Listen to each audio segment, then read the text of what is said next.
Good morning, students. What's up? How are you all? Welcome to the lecture of daily. We are in the exercise part, as all of you know. Exercise 16 is going on, and this time we have selected very lengthy exercise, which is spread over 3 lectures. In my previous session, we created all the accounts, right? And now it's time to start the journal entries, and we have as many as 30 transactions this time. You can see on the screen 30 transactions. So I suppose that by the end of today's session, at least we must finish one half, that is 15 transactions in today's session, and probably the remaining part will be finished in my next session, right? So we are not in hurry. We will go slowly so that all of you can properly understand how we are passing the entries in Tally. Before we start, let me give you the overview of transactions.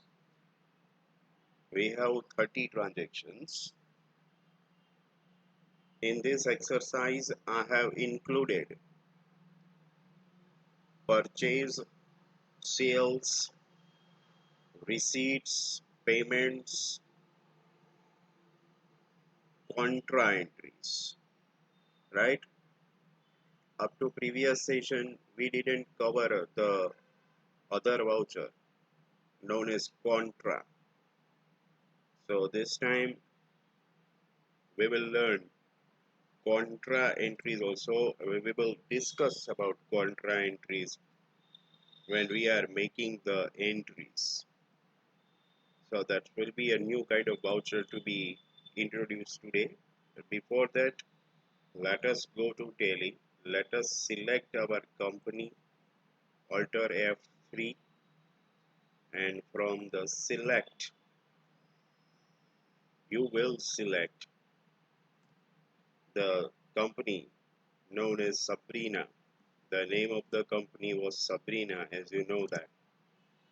Yeah, it is there on our screen. Let us go back to Gateway by pressing Control Q. This was, I suppose, one of the question also in your online MCQ test. The shortcut key for selecting the previous one, the previous screen, that is Control plus Q, and many of you had answered it properly. But let us leave it behind. Let us not talk about that. We are interested in making the entries, and we will start from the first entry. Refer the transaction. I am also highlighting right over here. Number 1, Sabrina started business with cash of rupees 2 lakh as capital. Accounts are already there in the system, right? In my last session, we have already opened all the accounts, so not to worry about that. cash is coming in. When capital is in, cash is in, right? So that becomes receipt for the business. Select receipt F6. Now see, we have right over here. Can you see? This was not there. 2. The journal entry can be passed this way also. To which account? Capital account. How much amount is brought? 2 lakh. Now they will ask buy. Then buy, because the entry will be cash to capital. So buy cash 2 lakh. You can put the narration if you want to. Cash brought by Sabrina as capital.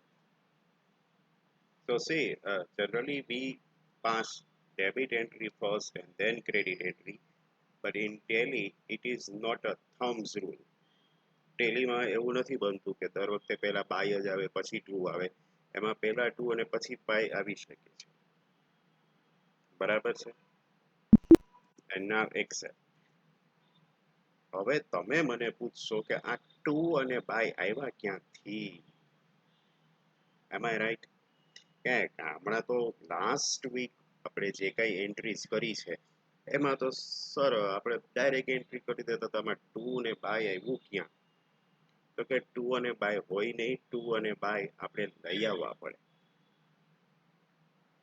Two અને by તમારે સેટિંગ્સમાં જઈ અને કરી આવવા પડે.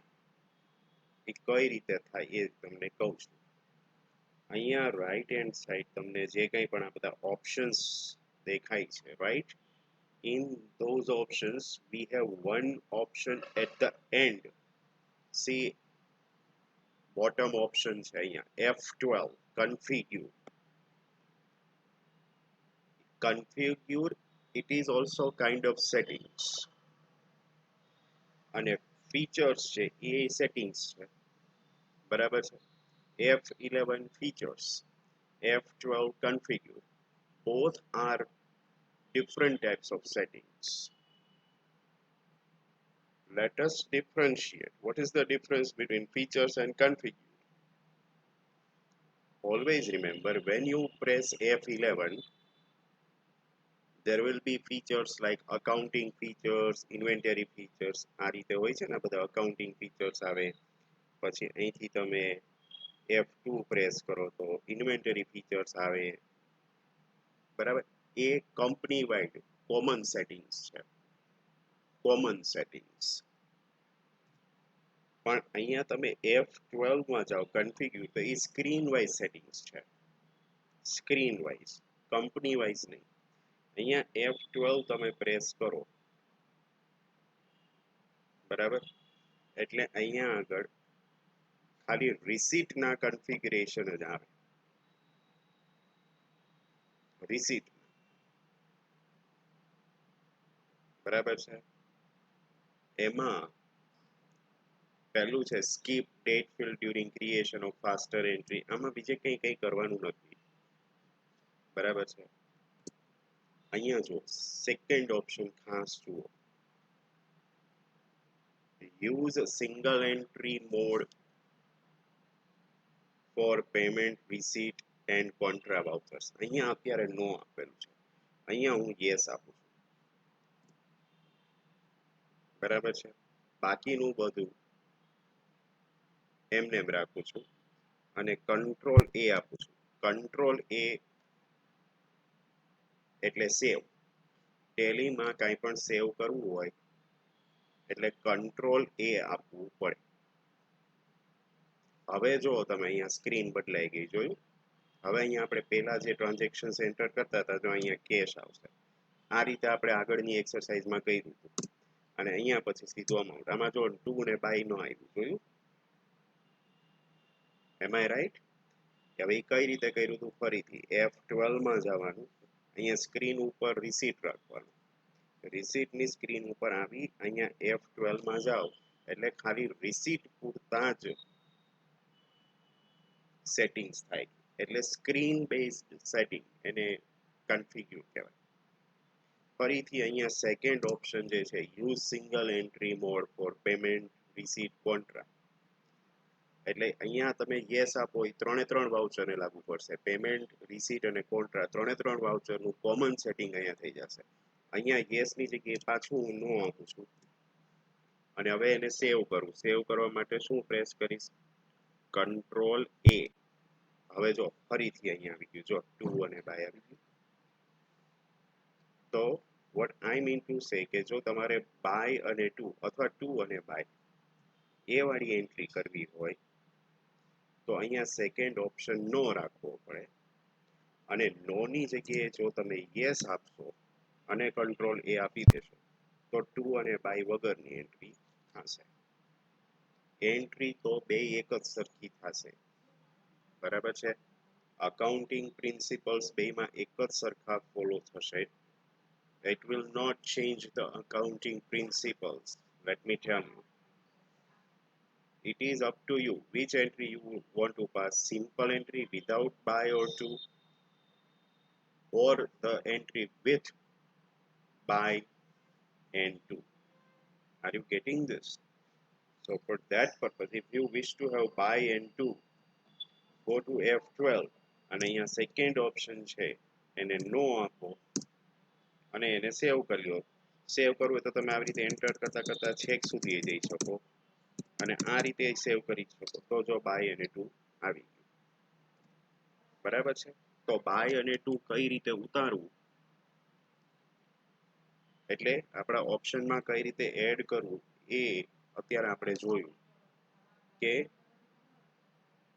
F12 માં single entry mode નો રાખીએ તો બાય અને ટુ આવશે એટલે ડબલ એન્ટ્રી થશે, અને જો સિંગલ એન્ટ્રીમાં યસ રાખીએ તો બાય ને ટુ જતા રહેશે, ખાલી સિંગલ એન્ટ્રી જ રહેશે એક જ.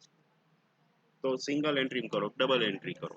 જનરલી અકાઉન્ટ જે છે આપણે ડબલ એન્ટ્રીમાં કરતા હોય છે, we will follow double entry system. એટલે સિંગલ એન્ટ્રીમાં તમે નો રાખો F12 માં, that is more desirable. Even during your practical exams also you have to use F12 અને રિસીટ પેમેન્ટ અને કોન્ટ્રાની એન્ટ્રીમાં બાય અને ટુ વાળા ઓપ્શન રાખજો, એટલે સિંગલ એન્ટ્રીમાં નો જ આપજો. સિંગલ એન્ટ્રીમાં નો આપશો એટલે બાય ટુ એની મેળે મેળે દેખાશે. ઓકે, આ તો હજી પહેલો ટ્રાન્ઝેક્શન હતો. Don't worry, you will understand and you will become totally clear when we come to the end of the lecture, because more transactions are coming. We have covered only first entry and now we are moving to the second entry. Read the second entry.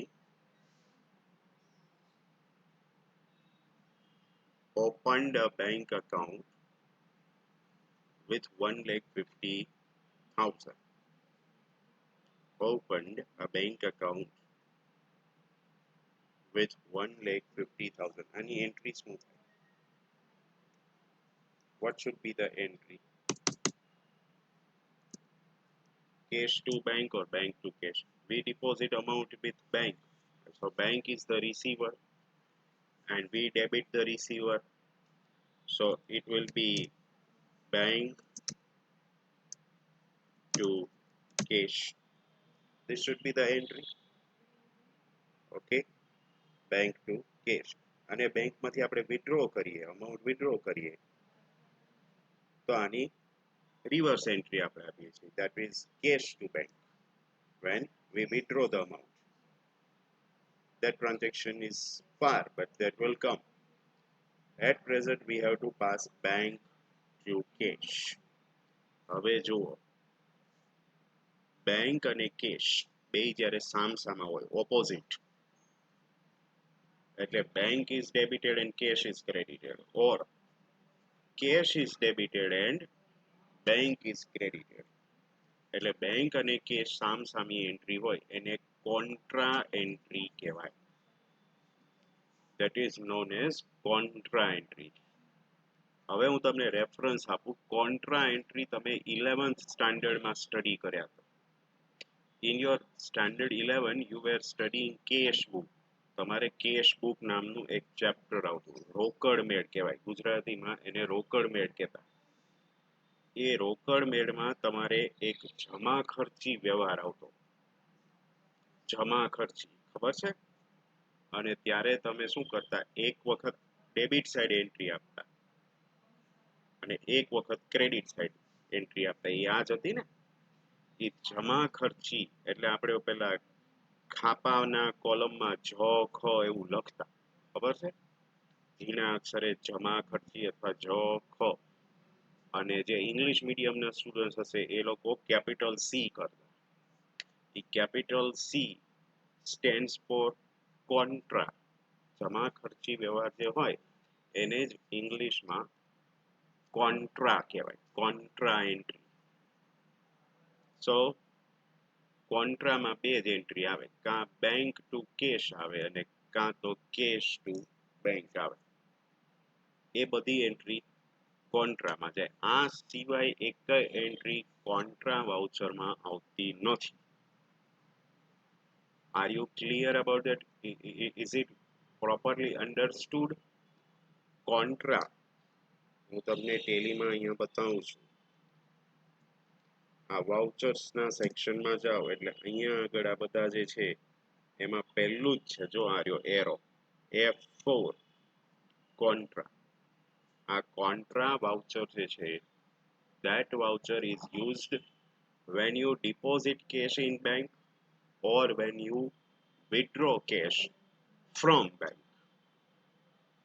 બેંકમાં તમે cache deposit કરો અથવા બેંકમાંથી amount withdraw કરો, આ બે જ ટ્રાન્ઝેક્શનમાં તમારે કોન્ટ્રા વાઉચર યુઝ કરવાનું છે. લખી રાખજો ખાસ, બરાબર? આ એક્સરસાઇઝમાં આપણે કોન્ટ્રા ઇન્ક્લુડ કરેલા મેં હમણાં જ કહ્યું. કોન્ટ્રા, રિસીટ, પેમેન્ટ, પરચેઝ અને સેલ્સ, આ 5 વાઉચર્સ જે છે એ આજની આ એક્સરસાઇઝમાં છે, 16 નંબરની એક્સરસાઇઝમાં છે. અને આપણે સાથે સાથે લખતા જ જશું કે કયું વાઉચર ક્યારે યુઝ થાય. એમાં already you know when to use purchase voucher, when to use sales voucher or receipt and payment voucher, right?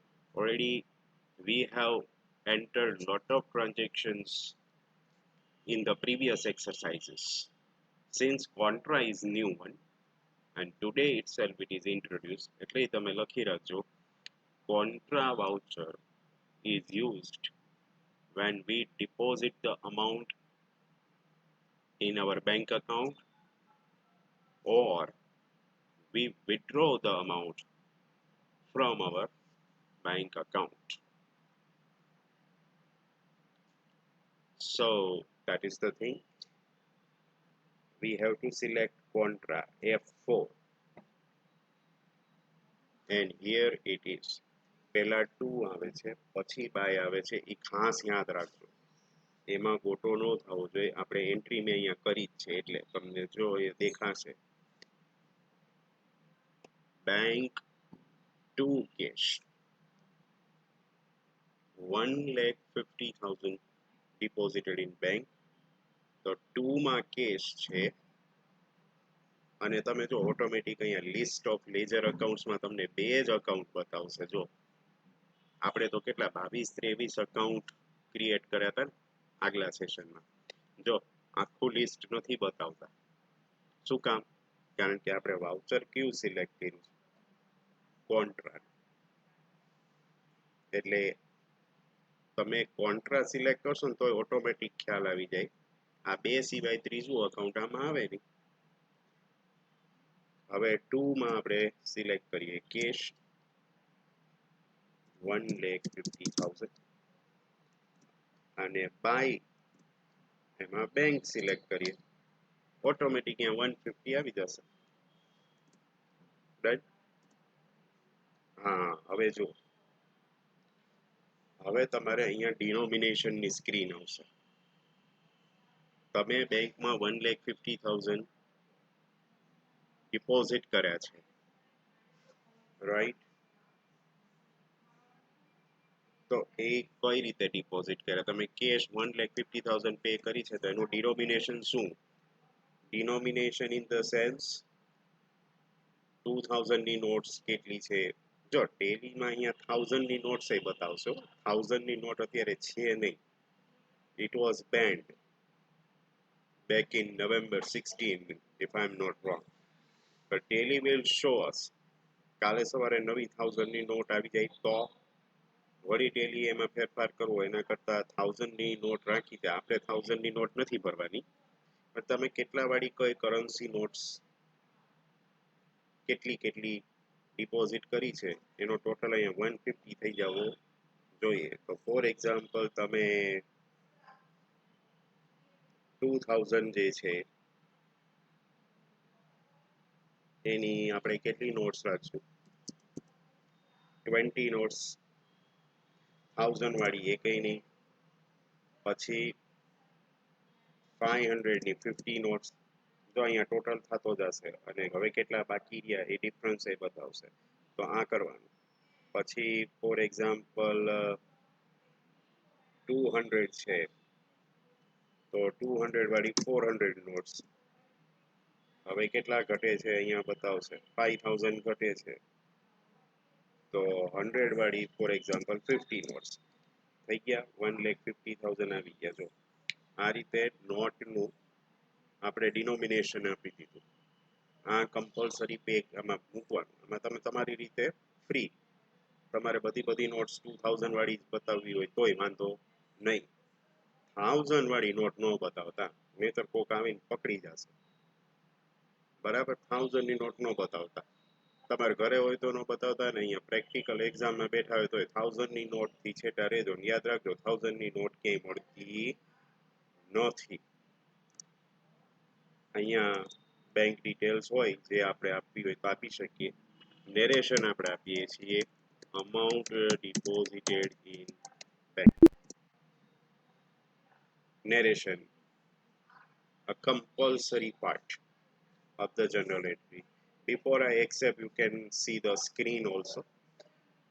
હવે હું એમ પૂછું તમને એક ક્વેશ્ચન પૂછું, જનરલ ક્વેશ્ચન. મને ખબર તમે કઈ સામો જવાબ નહીં દો, કારણ કે જવાબ તમે ત્યાં બોલશો કે મને એ સંભળાશે નહીં.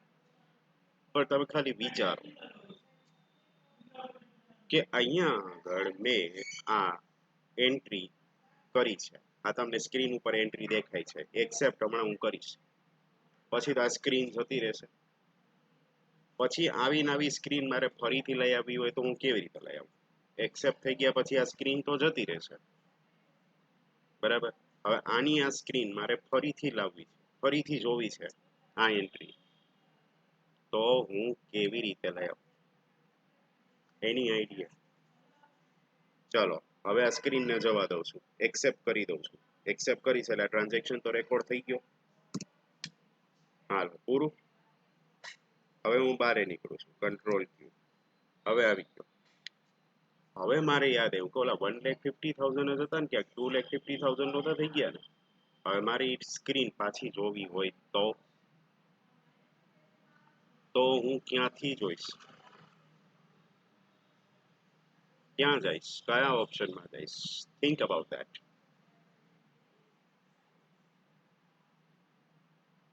યસ, ડિસ્પ્લે છે અહીંયા. જો કાંઈ પણ પાછળનો રેકોર્ડ જોવો હોય તો આપણી પાસે ડિસ્પ્લે ઓપ્શન છે, બરાબર છે? ડિસ્પ્લેમાં જઈએ અને એમાં જર્નલ એન્ટ્રીઝ જોવી હોય, તમે જેટલી એન્ટ્રીઝ છે જે કરી છે એ જોવી હોય, then you have to go to second option, which is day book. See on your screen, day book. And as all of you know, we have made two entries and it is shown. અહીંયા તમને screen ઉપર બે entry દેખાય છે. એક આપણે contra કરી છે અને એક રિસીટની કરી છે. મેં તમને કહ્યું હતું કે મારા કોન્ટ્રા વાળી એન્ટ્રી જોવી છે, તો કોન્ટ્રા ઉપર કે એ એન્ટ્રી ઉપર એન્ટર કરો એટલે જો આવી ગઈ પાછી સ્ક્રીન, એ સ્ક્રીન આવી ગઈ, બરાબર છે. અને એમાં 1,50,000 છે. સો our doubt is clear, or doubt is clear. We have 30 entries, remember આપણે 30 એન્ટ્રી કરવાની છે ને 2 એન્ટ્રી કરી છે, અને હજી 28 એન્ટ્રીઝ બાકી છે. મને નથી લાગતું આપણે 15 પહોંચ્યા છે, કારણ કે બધા ટ્રાન્ઝેક્શન મારે એક્સપ્લેન તો કરવાના હોય જ છે, ઓબ્વિયસ છે. Without explaining the transaction we can not move, બરાબર. ફટાફટ પૂરું કરવામાં એ મજા ના આવે, તમને સમજાય નહીં. હવે third transaction, I am highlighting the third transaction. કાંઈ વાંધો નહીં, આપણે કોઈ ઉતાવળ કરશું નહીં. જેટલી એન્ટ્રીઝ થાય એટલે આપણે કોઈ એવો ફિક્સ નિયમ લાગવો નથી, 15 થવી જ જોઈએ, તો વારે લાગે, બરાબર છે. અને અમે we have very much time. કેટલો ટાઈમ છે આ વખતે? જેટલો ટાઈમ છે એટલો તો કોઈ દિવસ નહોતો. ટાઈમ જ ટાઈમ છે. થર્ડ ટ્રાન્ઝેક્શનમાં જો લ્યો, received loan from TARA 30,000. Loan આપણે લીધી from TARA, લોન લીધી, so cash is coming in, either cash or bank, બરાબર. Loan might be received from in our bank account also, so the entry should be cash or bank account will be debited to loan from TARA. Account તો આપણે બનાવેલા જ છે એટલે તો કોઈ issue નથી. Either you select cash account or bank account, but generally when it comes to loan, the loan amount is directly credited to bank account. Nobody gives loan in cash, logically, but it is a transaction of receipt. હવે અહીંયા આગળ એક વાત કરું, ઘણા students એવા હોય કે એને ખબર જ ન હોય કે આ ટ્રાન્ઝેક્શન રિસીટ છે કે પેમેન્ટ છે. લ્યો, ટીવાયમાં આવી ગયા હોય, ટીવાયમાં આવી જાય સેમ 5માં, એટલે તમે કેટલા યર થયા? જો તમે 11thમાં અકાઉન્ટ્સ લર્ન કર્યું, 12thમાં FY, SY, 4 વર્ષ આખા તમારા અકાઉન્ટ્સમાં ગયા, 5મું વર્ષ અડધું પૂરું થાય, 5.5 વર્ષ, હે ને? સોરી, 4.5 વર્ષ તમે અકાઉન્ટ્સ ભણ્યા. હવે સેમ 5માં એવા પછી એ ઘણા સ્ટુડન્ટ્સ હોય એવા કે એને ખબર જ ન પડે ટ્રાન્ઝેક્શન વાંચીને કે આ ટ્રાન્ઝેક્શન રિસીટ છે કે પેમેન્ટ છે. બોલો, હવે એ લોકોના માટે ખાસ how to identify receipt and payment. I am doing some work, અને તમારે લખવું હોય તો તમે ફ્રી છો, તમે લખી શકો. તમારામાં ઘણા એવા હશે, કહેશે નહીં મને, બધા એમ જ કહે છે ના મને ખબર પડી જાય છે રિસીટ છે કે પેમેન્ટ છે. That is so good, so nice of you, very intelligent of you. But those who are still having problem to identify the transactions of receipts and payments, this one is very special note for them, especially for them. I'm giving one heading, how to identify receipt transaction. How to identify receipt transaction, just giving it a bold impact and just enlarging it. Here it is. Receipt transaction છે ખબર કેમ પડે? એ ઘણા ખબર નથી. લ્યો, એના માટે એટલે આ તો છે ને સાવ સાદી સાદી મેથડ છે, કોઈ એવી હાઈફાઈ ટેકનિક નથી. તમને કદાચ આ જાણીને હસવું આવે. If cash is coming in the business, right,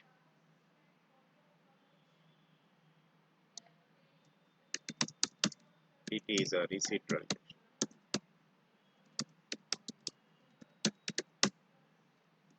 and if it is receipt transaction, cash or bank account is debit, obviously.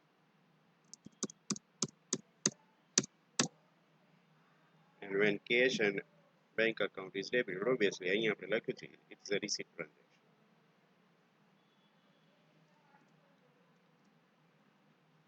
Then how to identify payment transaction. તમને એમ થાય કે આ શું આ સર કયા ટ્રેક ઉપર ચડી ગયા અચાનક, પણ ગયા વખતે ઘણાને આવા ઇશ્યુઝ હતા. ડેલી જે લોકોએ રાખ્યું હતું ને એમાંથી ઘણા મને પૂછતા, એટલે આજ વખતે એ એક્સપિરિયન્સ ઉપરથી જ મને અત્યારે યાદ આવ્યું કે આવું લખાવી દીધું. આપણી નોટમાં જ લખવાનું છે, બરાબર. આ કઈ તમારો પ્રેક્ટિકલ એક્ઝામ લેવા આવ્યા હોય એક્ઝામિનર, એને તો બતાવવાનું છે નહીં કે અમારે સરે આવું લખાવ્યું. તમે કદાચ બતાવો તો એ સમજી જશે ઠીક, આ લોકોને નહીં ખબર હોય હે ને, એટલે એવું તો કઈ બતાવવાનું હોય નહીં. How to identify payment transaction એટલે શું તો કે if cash is going out of business. હવે એ તો ખબર પડે ને કેશ ક્યારે બિઝનેસમાં આવે ને જાય, એમાં તો ખબર પડતી જશે એમ માનીને it is a payment transaction, and if it is payment transaction then cash or bank account is credited.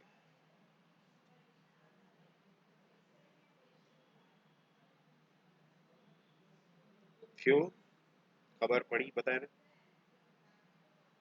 આ ખાસ લખાય, આ લખાવું એટલે જ પડ્યું. એ રેકોર્ડ તમારી પાસે હોય ને એ બહુ જરૂરી છે. એટલે શું છે કે હવે તમને બધી ખબર પડી ગઈ કે કોને રિસીટ ટ્રાન્ઝેક્શન કહેવાય, કોને પેમેન્ટ ટ્રાન્ઝેક્શન કહેવાય. હજી આપણે લખીએ, થોડુંક લખીએ આજે. હજી એક લખો નીચે નોટ. જો આ નોટ્સ જ છે માનો તો આ હતી first note, how to identify receipt transaction. પછી આ second note, how to identify payment transaction.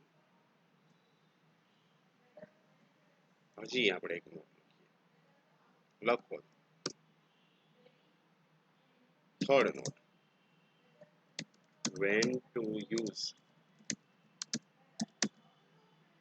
purchase voucher.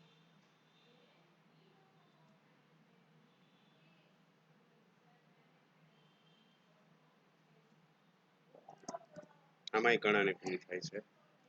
when goods are purchased on credit, you should use purchase voucher. અહીંયા વર્ડ ક્રેડિટ જે છે એ બહુ જ અગત્યનું. તમે ઉધાર ઉપર પરચેસ કરતા હોય, ઓન ક્રેડિટ એટલે ઉધાર પરચેસ કરતા હો તો જ તમારે પરચેસ વાઉચર યુઝ કરવાનું છે. કેશમાં પરચેસ કરતા હોય તો નહીં, તો આપણે પેમેન્ટમાં મૂકી જ દેશું, કેશ પેમેન્ટ થાય છે એટલે. પણ કેશ પેમેન્ટ ન થતું હોય, ક્રેડિટ ઉપર પરચેસ કર્યું હોય તો જ તમારે પરચેસ વાઉચર યુઝ કરવાનું છે. Getting this? Fourth note, when to use sales voucher.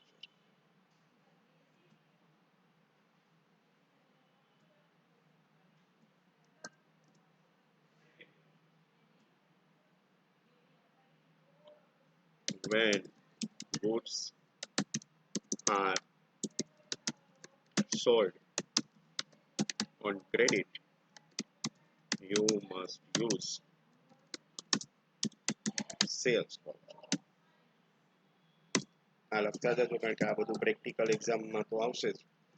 Practical exam જે તમારી લેવાશે એ કોલેજની લેવાય કે યુનિવર્સિટીની લેવાય, કોઈ પણ કોલેજની એક્ઝામ લેવાશે, કોલેજમાં લેવાય કે યુનિવર્સિટીની લેવાય, એમાં તમારા 5 વાઉચર આવશે જ, એ તમે લખીને જ રાખજો.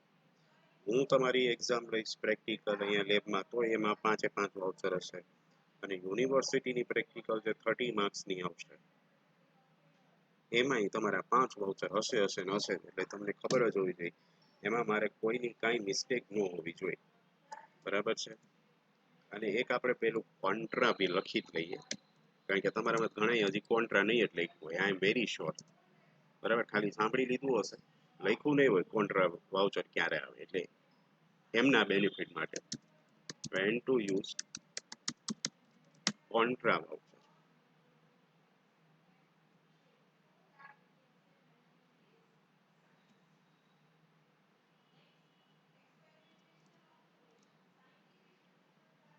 When cash is deposited in the bank, you have to use contra.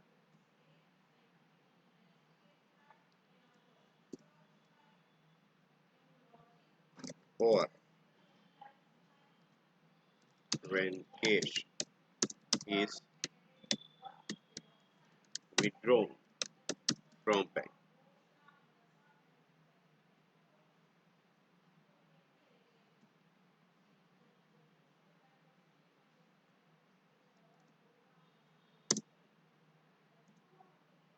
બરાબર છે. When to use contra voucher, when cash is deposited in the bank or when cash is withdrawn from bank. અહીંયા તમે પાછળ account word use કરશો ખાસ, in the bank account, અને અહીંયા પણ in the bank account.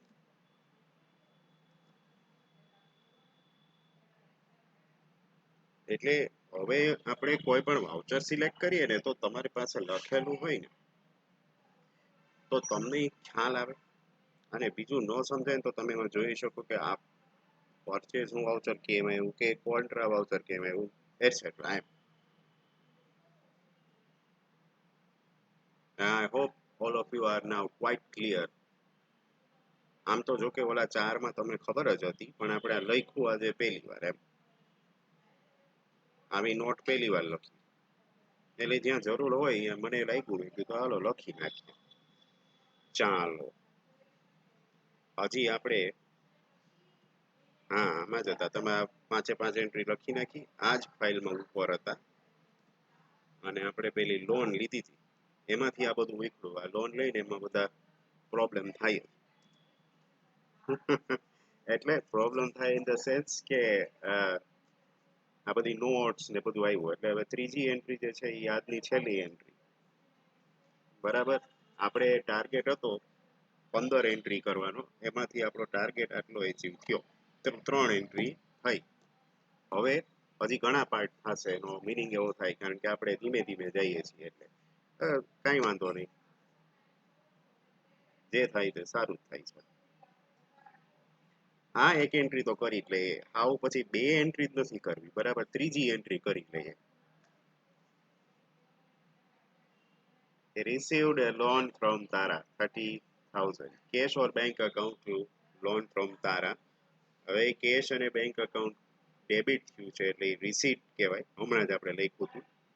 Select the receipt voucher to loan from Tara. અહીંથી select કરો લિસ્ટ ઓફ લેજરમાંથી લોન ફ્રોમ તારા. કેટલી લોન લીધી હતી એ તો પાછું આપણે જોયું નહીં. હા 30,000 ની લોન લીધી છે. Okay fine, 30,000. એ અમાઉન્ટ ડાયરેક્ટ ક્રેડિટ કોલમમાં જશે, કારણ કે અહીંયા આગળ 2 આવે છે ને, એટલે ક્રેડિટમાં જશે, તમારે કોલમ સિલેક્ટ નહીં કરવું પડે. અને બાયમાં આપણે બેંક લઈ લઈએ, એ ઓટોમેટિક 30 થઈ જશે. અહીંયા તમારે ઇન્સ્ટ્રુમેન્ટ નંબર કે કંઈ નાખવું હોય તો ઠીક છે, નહીં તો નેરેશન નાખી દો, લોન ટેકન ફ્રોમ Tara, અને આને એક્સેપ્ટ કરી. So it is done. એક વખત ડિસ્પ્લેમાં જઈએ છીએ અને એમાં ડે બુકમાં જઈએ છીએ. આ આજનું આપણું કામ. આજે આપણે શું કર્યું તો કે આટલું કામ કર્યું. ટાર્ગેટ 15 નો વર્ક ડન 3 એન્ટ્રીઝ, એટલે આમ તમે જોજો ને 20%. અને ઓવરઓલ જોવા જાવ તો 30 ટ્રાન્ઝેક્શન છે એમાંથી આપણે 3 ટ્રાન્ઝેક્શન અહીંયા પૂરા થયા, એટલે 10% એક્સરસાઇઝ થઈ છે હજી. હવે પછીના સેશનમાં આપણે 4th ટ્રાન્ઝેક્શનથી સ્ટાર્ટ કરશું. બરાબર છે? ત્યાં સુધી તમે આ બધી નોટ્સ ને બધું જોવો ફરીને, right? We will meet again in the next session. I hope you enjoyed today's lecture. That was full of entertainment also. Well, when you watch the videos, then don't forget to like it. Okay? See you all. Goodbye.